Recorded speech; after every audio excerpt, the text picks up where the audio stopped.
तो चलिए दोस्तों शुरू करते हैं क्वेश्चन नंबर फर्स्ट। दोस्तों ये हिंदी वाला जो है क्वेश्चन हम पढ़ेंगे, आप लोग हिंदी वाले पे विशेष ध्यान दीजिएगा। तो जैसे क्वेश्चन नंबर फर्स्ट, ज्ञान निर्माण के संरचनावादी दृष्टिकोण विद्यार्थियों को प्रोत्साहित करते हैं कि वे अपनी संस्कृति को समझ को त्याग दें। तो त्यागना नहीं होता, अपनाना होता है। विषय वस्तु को यंत्रवत रटें, यंत्रवत रटना ये निगेटिव है, इसलिए आप ये भी ऑप्शन गलत है।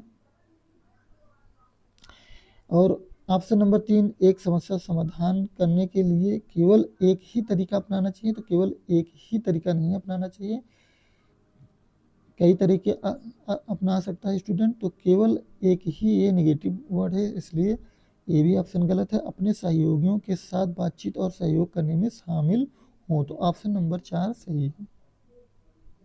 नेक्स्ट क्वेश्चन, क्वेश्चन नंबर 2, सांस्कृतिक रूप से स्वीकृत पुल्लिंग और स्त्रीलिंग व्यवहार के सीखे हुए पैटर्न को जेंडर कहा जाता है। तो पूर्वाग्रह नहीं कहा जाता, ये स्थिरता भी नहीं कहा जाता, रूढ़िवादिता भी नहीं कहा जाता, ये भूमिका कहा जाता है। सांस्कृतिक रूप से स्वीकृत पुल्लिंग और स्त्रीलिंग व्यवहार के सीखे हुए पैटर्न को जेंडर की भूमिका कहा जाता है। और दोस्तों next question, question number 3, question number 3, लेबागस्की के सिद्धांत के अनुसार आलंबन यानी स्कैप फोल्डिंग शब्द का तात्पर्य क्या है? एक ऐसा मापन जिसका उपयोग विद्यार्थियों के संज्ञानात्मक विकास के आकलन करने के लिए किया जाता है। तो ये आकलन करने के लिए नहीं किया जाता है। एक संसाधन सामग्री जो अवधारणाओं को बेहतर ढंग से याद रखने में सहायता करती है। तो याद रखने में सहायता नहीं करती है, ये भी ऑप्शन गलत है। एक ऐसा रणनीति जिसमें अधिक जानकार व्यक्ति कम जानकार व्यक्ति को नया कौशल या अवधारणा सिखाने में सहायता और मार्गदर्शन प्रदान करता है। तो स्कैफोल्डिंग सहायता और मार्गदर्शन प्रदान करने में सहायता करता है, यानी कि आपसे अधिक जानकार जो आपका भाई हो सकता है, ये टीचर हो सकता है या बहन हो सकती है, कोई भी जो आपसे अधिक जानकार है वो आपकी सहायता कर सकता है। नेक्स्ट क्वेश्चन, क्वेश्चन नंबर 4, तो दोस्तों ये कथन में दिया है, बच्चों का विकास आनुवंशिक कोडों के प्रकट होने का प्रत्यक्ष प्रमाण है। तो आनुवंशिक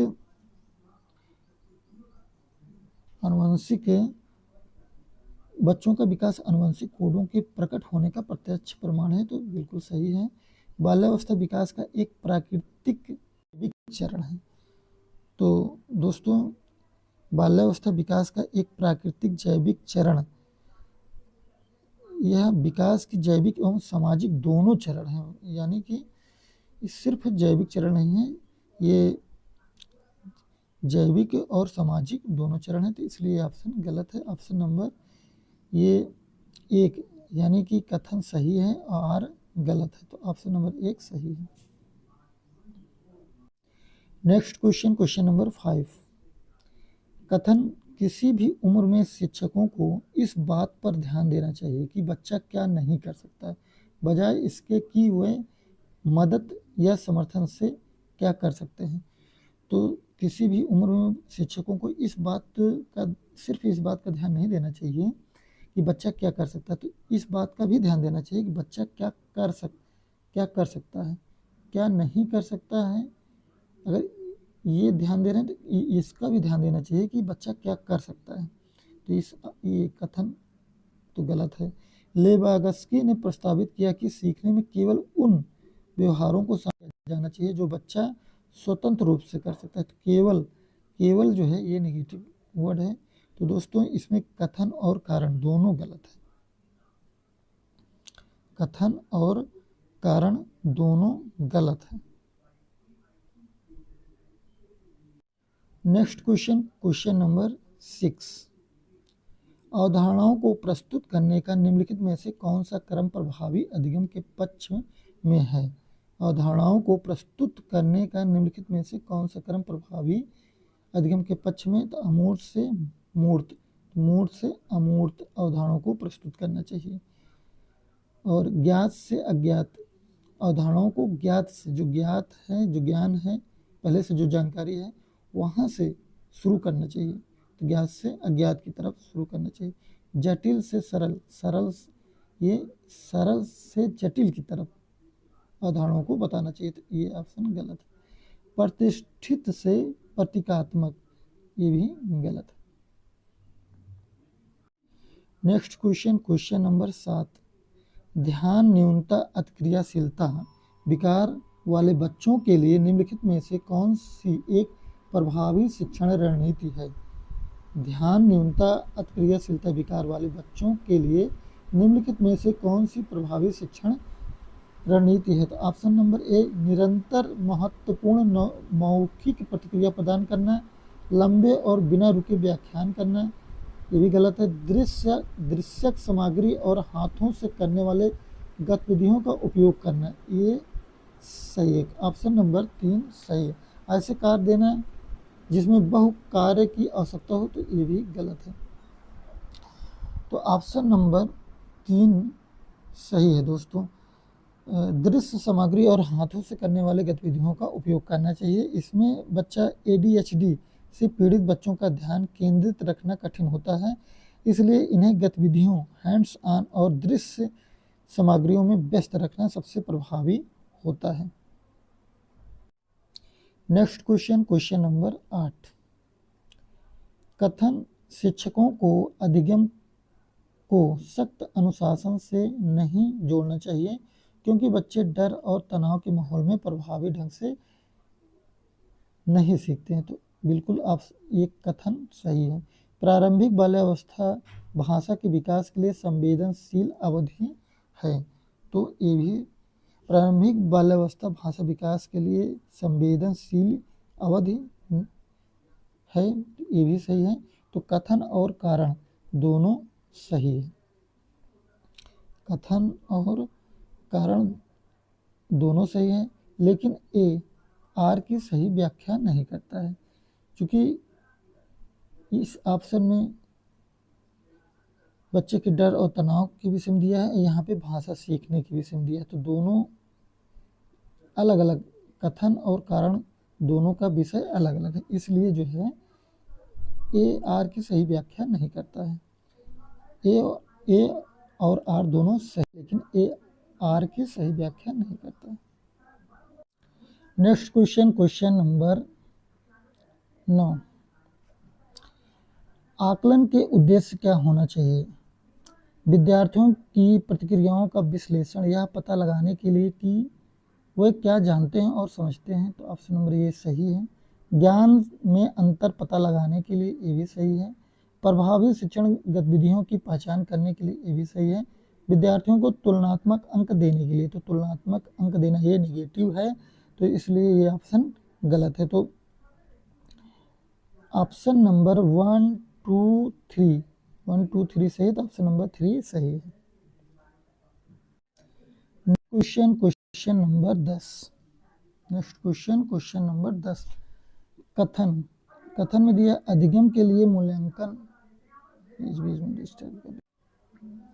क्वेश्चन नंबर 10 में दिया है कथन में जो है अधिगम के लिए मूल्यांकन सुनिश्चित करने के लिए मानकीकृत परिणाम प्रदर्शन के उपयोग के बजाय विद्यार्थी सीखने का समर्थन करने के लिए प्रतिपुष्टि प्रदान करने के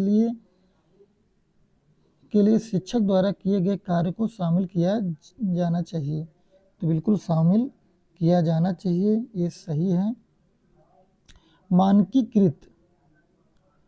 मानकीकृत परीक्षण अधिगम के लिए आकलन के बजाय अधिगम के आकलन के साथ अधिक संरेखित होते हैं। तो बिल्कुल ये भी जो है मानकीकृत परीक्षण अधिगम के लिए आकलन के बजाय अधिगम के आकलन के साथ अधिक संरेखित होते हैं। तो ऑप्शन नंबर ए इसका सही है। ए और आर यानी कथन और कारण दोनों सही है। ए की आर सही व्याख्या नहीं करता है। ये ए की आर सही व्याख्या नहीं करता है। Next question, question number 11।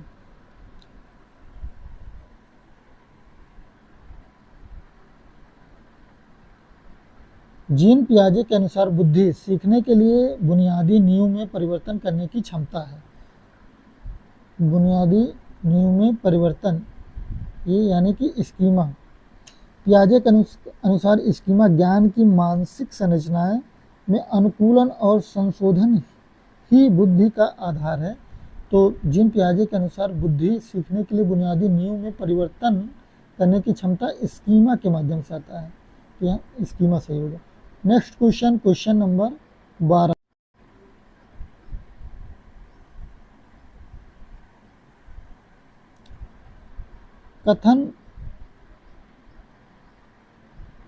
कथन प्रभावी शिक्षण में विद्यार्थियों को एक संगठित तरीके से जानकारी प्रस्तुत करना, चर्चा के अवसर प्रदान करना शामिल है। सही है, कथन सही है।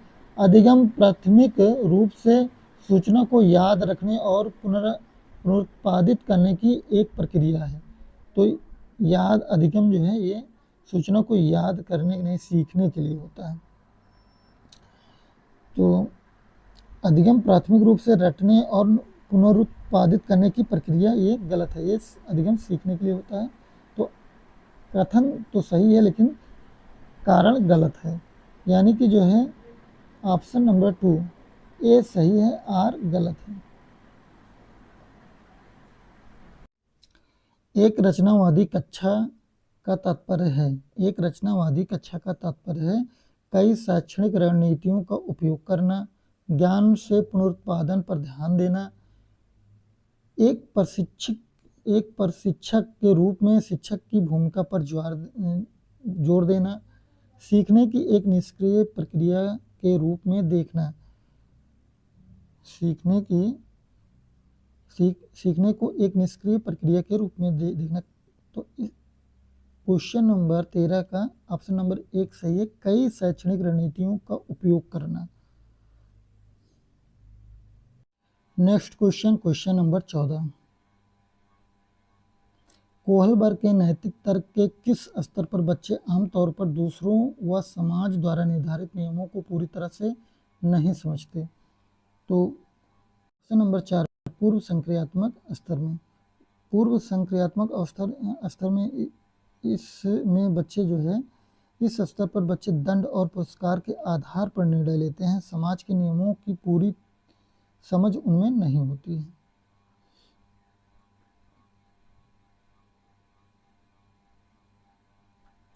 Next question, question number 15।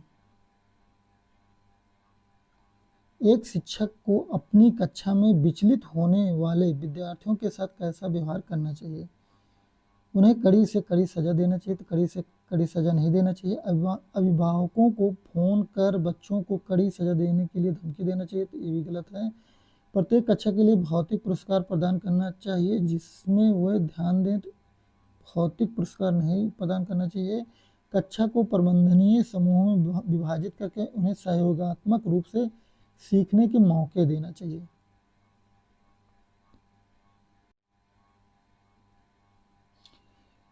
Question number 16 कथन में दिया है माध्यमिक कक्षाओं में शिक्षकों को अक्सर लड़कों और लड़कियों से अलग अलग उम्मीदें होती हैं। माध्यमिक कक्षाओं में शिक्षकों को अक्सर लड़कों और लड़कियों से अलग अलग उम्मीदें होती हैं। तो यह सही है, यह लैंगिक रूढ़िवादिता को दर्शाता है। लैंगिक मतभेदों के बारे में विश्वास रूढ़िवादिता को सूचित करते हैं जो अक्सर केवल दो नामीकरण लड़के और लड़कियों में वर्गीकृत करते हैं। तो ये भी सही है। तो इसमें कथन और कारण दोनों सही है और कथन कारण की सही व्याख्या भी करता है। तो ऑप्शन नंबर 3 इसका सही है। Next question, question number 17। Jean पियाजे के सिद्धांत में बुद्धिमत्ता किसके विकास के बारे में है? जीन पियाजे के सिद्धांत में बुद्धिमत्ता किसके विकास के बारे में है?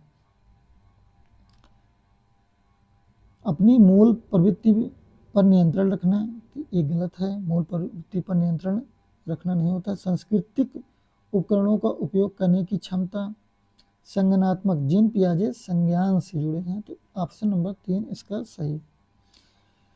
Question number 18। निम्नलिखित में से कौन सा आयु समूह मध्य बाल्यावस्था के अंतर्गत आता है?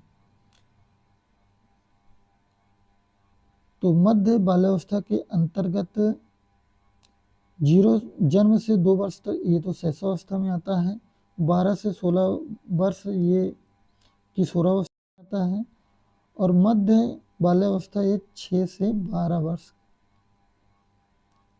6 से 11 वर्ष ये मध्य बाल्यावस्था के अंतर्गत आता है।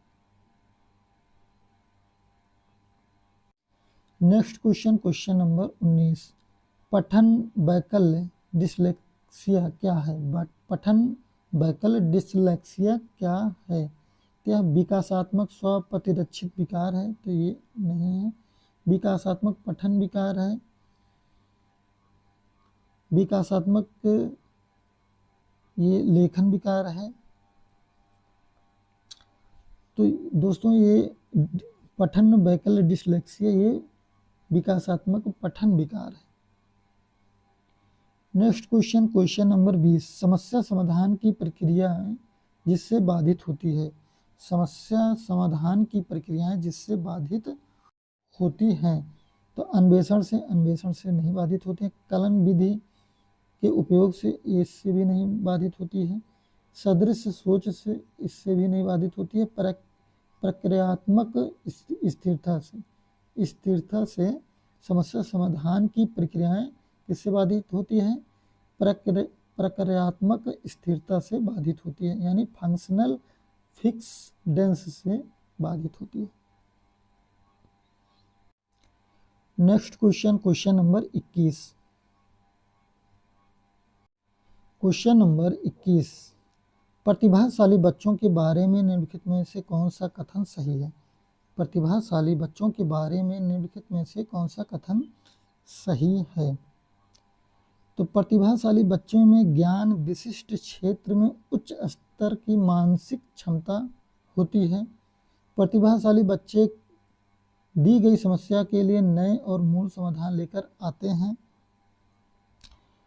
प्रतिभाशाली बच्चे शिक्षा के सभी क्षेत्रों के साथ साथ अतिरिक्त पाठ्यक्रम गतिविधियों में भी उत्कृष्ट प्रदर्शन करते हैं। प्रतिभाशाली बच्चे बेहतर और शैक्षणिक, सामाजिक और भावनात्मक कौशल होते हैं। तो प्रतिभाशाली बच्चे में ज्ञान के विशिष्ट क्षेत्र में उच्च स्तर की मानसिक क्षमता होती है, तो ऑप्शन नंबर 4 सही है। नेक्स्ट क्वेश्चन, क्वेश्चन नंबर 22, कथन स्वनियमन और आवेग नियंत्रण विद्यालयी पाठ्यक्रम का एक महत्वपूर्ण घटक होना चाहिए। तो विद्यालयी पाठ्यक्रम का महत्वपूर्ण घटक होना चाहिए। सामाजिक भावनात्मक कौशल विद्यार्थियों को अपने स्वयं सीखने को विनियमित करने में मदद करते हैं, तो बिल्कुल करते हैं। तो इसलिए इसमें कथन और कारण दोनों सही है, और कथन की कारण सही व्याख्या करता है, तो ऑप्शन नंबर 1 सही है। बच्चों का विकास, क्वेश्चन नंबर 23, बच्चों का विकास एक एकीकृत प्रक्रिया है, तो एक एकीकृत प्रक्रिया नहीं है। एक सरल एकात्मक प्रक्रिया है, तो एक सरल एकात्मक प्रक्रिया नहीं है, जटिल प्रक्रिया है।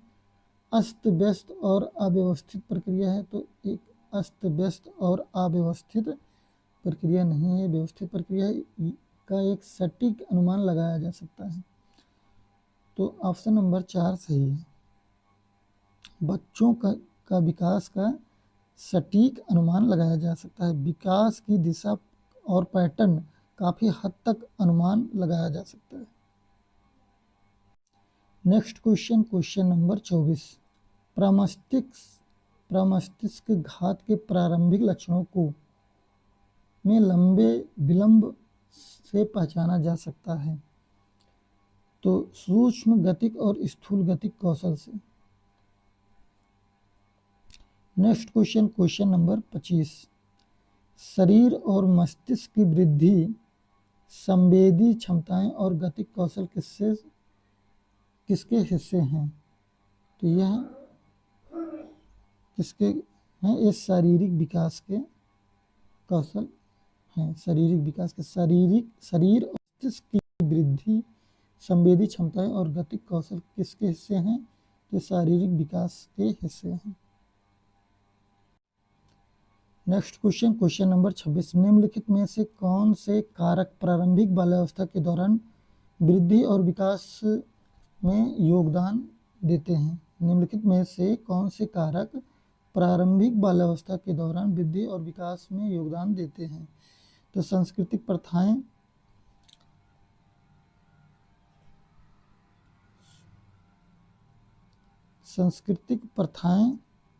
पोषण, खेल के अवसर, शिक्षा की गुणवत्ता। तो ये ऑप्शन नंबर 2 सही है। 1 2 3 4 चारों ऑप्शन सही है। नेक्स्ट क्वेश्चन, क्वेश्चन नंबर 27, लेवागास्की के सिद्धांत की आलोचना सामाजिक सांस्कृतिक कारकों की कीमत पर विकास की प्रक्रिया में जैविक प्रभावों पर जोर देने की गई। तो ये जैविक प्रभावों पर जोर देने के लिए नहीं की गई। अधिगम के लिए अवप्रेरणा को विकसित करने में भावनात्मक कारकों की प्रमुखता पर विचार करने के लिए की गई। तो ये भी नहीं किया गया। अधिगम की प्रक्रिया में शिक्षकों के बजाय विद्यार्थियों को महत्व देने के लिए की गई। तो अधिगम की प्रक्रिया में आनुवंशिकता और जीव विज्ञान की भूमिका को अनदेखा करने के लिए की गई।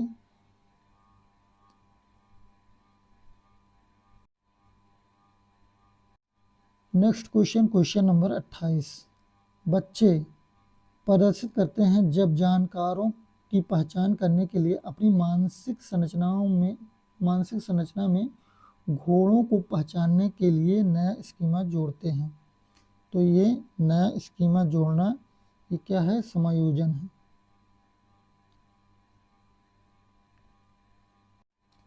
नेक्स्ट क्वेश्चन, क्वेश्चन नंबर 29, विद्यार्थियों में समालोचनात्मक चिंतन कौशल को विकसित करने के लिए एक शिक्षिका को ऐसी गतिविधियां तैयार और करवानी चाहिए जो तार्किक तर्क शक्ति और विश्लेषण की मांग करे।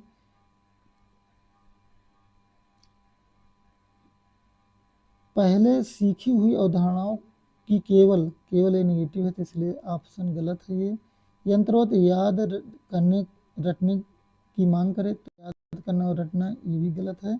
जानकारी के संश्लेषण और मूल्यांकन की मांग करे, तो ये सही है। तो ऑप्शन नंबर 1 और 2 यानी कि ऑप्शन नंबर 2, ऑप्शन नंबर 1 और 4 ये गलत है। ऑप्शन नंबर 4 सही है।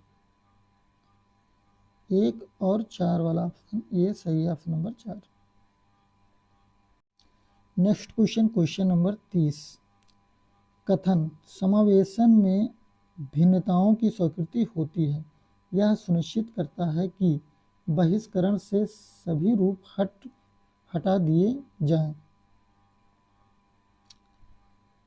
तो समावेशन में भिन्नताओं की स्वीकृति होती है, यह सुनिश्चित करता है कि बहिष्करण के सभी रूप हटा दिए जाएं। तो ये कथन सही है।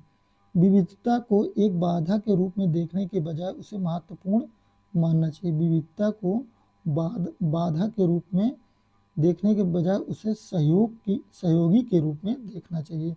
तो कथन और दोनों सही है, और कथन कारण की सही व्याख्या भी करता है। तो ऑप्शन नंबर 1 सही है। तो दोस्तों ये CDP का 30 प्रश्न था। तो दोस्तों कमेंट के माध्यम से ज़रूर बताइएगा कि 30 प्रश्न में आप लोगों के अभी कितने क्वेश्चन सही हो रहे हैं। और दोस्तों चैनल को सब्सक्राइब कर लीजिए एग्ज़ाम तक